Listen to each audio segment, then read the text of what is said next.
My name is Shilpa Katwale, SCS girls junior college Paspaudi Nagpur. आज हम start करने वाले हैं chapter 3 inheritance and variation.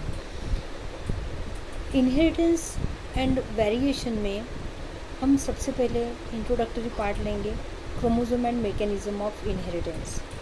Transmission of genetic information from generation to generation is known as heredity and और inheritance. Genetic information means DNA वगैरह। फ़िलहाल यहाँ पर डीएनए की वगैरह बात नहीं की हुई है, लेकिन हमको जैसे पता है हम डीएनए कंसिडर करके चलेंगे। इन्होंने फैक्टर बोला है उस चीज़ को, चलो हम फैक्टर ही समझ के चलते कि कोई ऐसी जेनेटिक इन्फॉर्मेशन है जिसको इन लोगों ने फैक्टर नाम दिया कि वो एक जनरेशन से दूसरे जनरेशन में पास होता है। अब ये कैरेक्टर जो पास होता है, जो प्रोसेस है, उसको इन्होंने इनहेरिटेंस बोला and concept is known as heredity. Mechanism of inheritance was successfully investigated before the chromosome had been observed. मतलब ये सारी प्रोसीजर कब की गई? उस ज़माने में जब क्रोमोसोम के बारे में किसी को पता नहीं था, माइक्रोस्कोप के बारे में किसी को नहीं पता था। उस टाइम पे हमें हेरिडिटी के बारे में कंसेप्ट दी, और किसने दी? मेंडल्स ने, जॉन ग्रेगर मेंडल्स। इन्होंने हमें हेरिडिटी के बारे में कंसेप्ट दी। Gregor Mendel's, son of present farmer, was born in Moravia in 1822। Gregor Mendel first gave the accurate explanation for the mechanism of inheritance by using hybridization technique. मतलब imagination हम सोच भी नहीं सकते। जैसे कभी हमने बोला कि नहीं मुझे उड़ना है, तो हमारे घर के लोग बोलेंगे कि भाई ये लड़की तो पागल हो गई, इंसान कभी उड़ सकता है? बस यही कंसेप्ट साइंटिस्ट लोगों के दिमाग में थी कि हम क्यों नहीं उड़ सकते। ठीक है, हम नहीं उड़ सकते, लेकिन हम कुछ ऐसी चीज़ बना सकते हैं जिसमें बैठने के बाद हम उड़ेंगे। तो एरोप्लेन का रिसर्च हो गया। ठीक है, तो भले ही हमें पंख ना हो, लेकिन हम एरोप्लेन में बैठ के तो उड़ सकते हैं। ठीक है, हम ऊपर से सारी दुनिया देख सकते हैं, नीचे मतलब नीचे कैसा दिखता होगा। तो हमने एक कंसेप्ट इमेजिन करी और उसको रियलिटी में बदलने की कोशिश की। वैसे ही मेंडल्स ने उनके दिमाग में कंसेप्ट आई कि कुछ तो ऐसा होगा कि इंसानों के जैसे ही बच्चे होते हैं। मैंगो ट्री को मैंगो सीड ही आती है, और मैंगो की सीड लगाओ तो मैंगो का ही प्लांट निकलता है। लाइक बिगेट लाइक, मतलब जैसा बोओगे वैसा ही पाओगे। अब आम की सीड से जामुन का प्लांट तो निकलेगा नहीं, कुछ तो चीज़ होगी उसमें। तो ये सोचने पे मजबूर हो गए मेंडल्स। तो इन्होंने इस पे रिसर्च करना स्टार्ट कर दिया, और हाइब्रिड की वगैरह कंसेप्ट जो है मेंडल्स ने आगे चल के दी।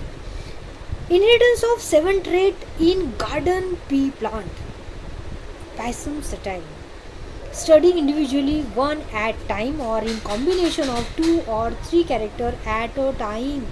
उन्होंने दो से ज़्यादा कैरेक्टर्स लेकर उन्होंने एक mathematical data quantitatively and qualitatively दोनों तरीके से मेंटेन करके रखा।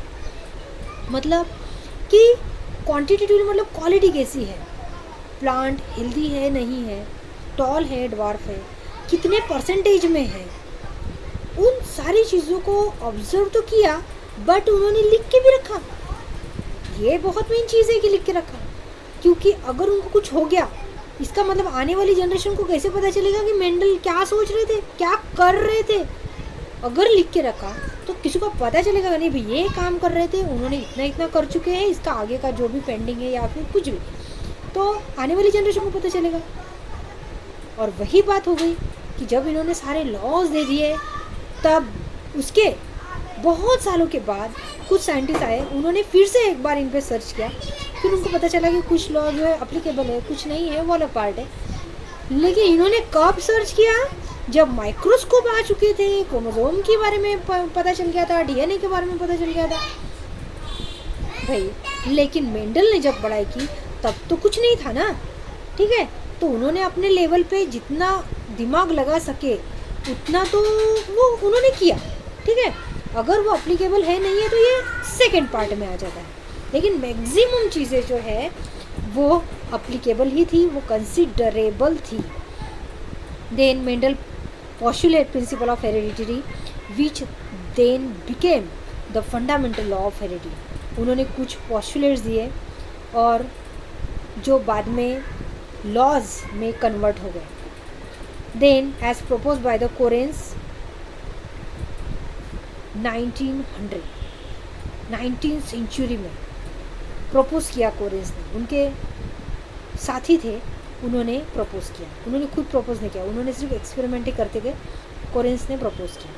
ही visualize the traits such as are not inherited physically but by something present inside the gametic cell which is responsible for the expression of particular trait और character. उन्होंने ऐसा बताया कि हमें जो दिखे ऐसे तो कोई ट्रेट है नहीं कि जो एक जनरेशन से दूसरी जनरेशन में जाए, लेकिन कुछ तो ऐसे पार्टिकल है जो जेनेटिकली ट्रांसफ़र होते हैं, वो खुद को एक्सप्रेस करते हैं और एक्सप्रेस करने के बाद हमें वो अपीयरेंस दिखता है नेक्स्ट जनरेशन में कि नहीं ये तो इसके पेरेंट प्लांट में था। जैसे अगर हम आम का प्लांट लगाएंगे आम की सीड से तो हमको पता चलेगा ना कि ये आम का प्लांट ही है। हाँ बिल्कुल वैसे ही दिखता है, हाँ इस प्लांट के फल तो बिल्कुल उसी प्लांट की तरह आते हैं, ठीक है, हम ऐसा ही बोलेंगे ना। तो ये जो कैरेक्टर है ये हेरेडिटरी कैरेक्टर है which is inherited by parents to next generation. Parents की तरफ से आए और नेक्स्ट जनरेशन में अपीयर हुए। Then he propose that factors are particulate in nature. Nature में वो अपने एक जगह बनाते हैं, फैक्टर्स अपनी उनकी एक अहमियत है, ऐसा हम यहाँ पे बोल सकते हैं, बहुत ज़्यादा। Mendelian factors are now term as gene. जो फैक्टर्स, जो पार्टिकल, जो समथिंग वर्ड हम अभी तक यूज़ कर रहे थे, ये जो है यहाँ पर है जीन के तौर पे हम पढ़ सकते हैं। These factors occur in pairs में पाई जाती है, आपको पता है। जैसे क्रोमोसोम की बात करेंगे, फीमेल में XX होता है, मेल में XY होता है, पेयर होते हैं, तो इस तरह से ये पेयर में ही पाए जाते हैं। But they don't get segregated, वो साथ में रहते हैं, सेग्रीगेट नहीं होते। बट कब सेग्रीगेट होता है?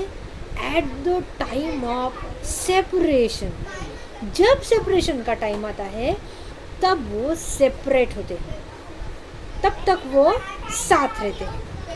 अब वो साथ है लेकिन मिक्स नहीं हुए, कभी भी मिक्स नहीं होते, साथ में ही रहते हैं। और कब तक सेग्रीगेट नहीं होते? जब तक उनका सेग्रीगेशन का टाइम नहीं आता तब तक साथ रहते हैं। जब वहाँ पर सेग्रीगेशन का टाइम आया तब वो एक दूसरे से अलग हो जाएंगे। ये कंसेप्ट यहाँ पर बहुत मेन है। अब मेंडल्स ने कुछ कंसेप्ट्स दी, जैसे हमने बताया कि उन्होंने मेंडल पी प्लांट सिलेक्ट किया था। तो क्या कारण था मेंडल पी प्लांट सिलेक्ट किया? अगर हम मैंगो की एक सीड लगाएंगे तो प्लांट को बड़ा होने में कितने साल लग जाएंगे? इतने साल तो हम वेट नहीं कर सकते, मेंडल तो बूढ़ा ही हो जाएगा इतने टाइम में। तो इन्होंने सोचा क्यों ना हम ऐसा प्लांट ले जिसकी लाइफ साइकिल छोटी हो, बहुत सारे कैरेक्टर्स हो, उसमें स्टडी करने में इजी जाए, कम जगह में ज़्यादा प्लांट आए। तो ऐसा उनको एक ही प्लांट मिला, पाइसम सटाइवम, जिसको हम गार्डन पी प्लांट बोलते हैं, वटाना सिंपली। उसमें 7 पेयर ऑफ कॉन्ट्रास्टिंग कैरेक्टर है, जैसे कुछ कैरेक्टर डोमिनेंट है, रेसेसिव है, seed shape, seed colour, pod shape, pod colour, flower की लोकेशन और प्लांट की height. These are the characters. Seed shape में 2 आते हैं, round and wrinkle. Seed colour में 2 आते हैं, yellow and green. Spot shape में 2 आते हैं, implanted and constricted. Pod colour में दो आते हैं, green and yellow. Flower colour में दो आते हैं, पर्पल एंड वाइट। और फ्लावर लोकेशन में दो आते हैं, axial and terminal. Plant height में भी दो आते हैं, tall and dwarf. These are the trait. ये सारे के सारे पाए जा सकते हैं पाइसम सटाइवम में। प्लांट भी काफ़ी छोटा होता है, जगह भी बहुत कम लगती है, लाइफ साइकिल भी 3-4 महीने की है, तो इन्होंने इस प्लांट को सिलेक्ट किया। अब इन्होंने क्या किया था, वेल प्लान बनाया। प्लान, कोई भी काम करने से पहले हमको प्लान तो करना ही पड़ता है, बिना प्लान के तो हम कर नहीं सकते। उसके बाद उन्होंने जो भी प्रैक्टिकल किए, जो भी उनके रिजल्ट्स आए, पूरा डेटा जो है उन्होंने लिख कर रखा।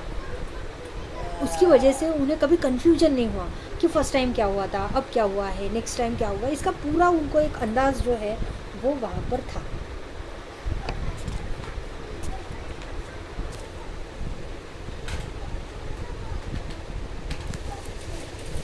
In the pea plant, contrasting character can be easily recognized.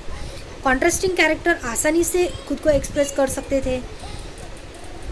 The 7 different characters in pea plant were controlled by single factor each.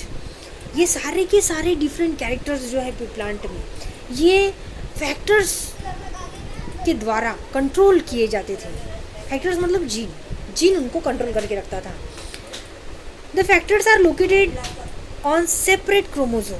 Factors जो है वो अलग अलग क्रोमोजोम पे रहेंगे, ऑब्वियसली अलग अलग क्रोमोजोम पे रहेंगे। And these factors are transmitted from generation to generation. अलग अलग क्रोमोजोम पे मतलब 2 पेयर्स है ना, तो अलग अलग क्रोमोजोम पे प्रेजेंट रहेंगे। Then he introduce concept of dominance and recessiveness. Dominance मतलब खुद को एक्सप्रेस कर सकते हैं, रेसेसिव मतलब वो खुद को एक्सप्रेस नहीं कर सकते। Before learning Mendel's experiment, some genetic terminology we have to learn in next class.